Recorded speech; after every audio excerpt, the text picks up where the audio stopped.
Hi, it's Gina with WTI. If you're like my husband and I and eat at least some form of toast every day, then you're gonna love this SEEDEEM toaster. It is the fanciest toaster I've ever owned, but it's still affordable. It has an electric countdown so that you can get the perfect toast on your bread. It's great that it has 7 different levels for toasting, and it even has a reheat setting in case you need to rewarm that bread that you let sit on the counter for too long. One of the things I really love about it is that it has a bagel setting.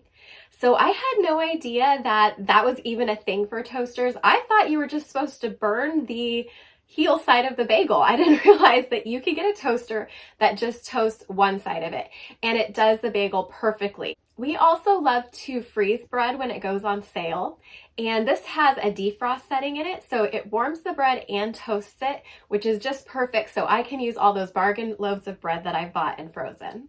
I also hate it when you have a toaster that collects crumbs at the bottom and then the cleaning tray opens and just dumps the crumbs everywhere. This one doesn't do that. It has a really nice tray in the back that slides out easily and collects the crumbs for you and doesn't make a mess. It's really easy to clean. And of course, who can resist this color? This is mint green and it fits in perfectly with the rest of my kitchen. I just love it. It's such a cute toaster. It works better than anything I could have expected. I highly recommend it, and that's my point of view.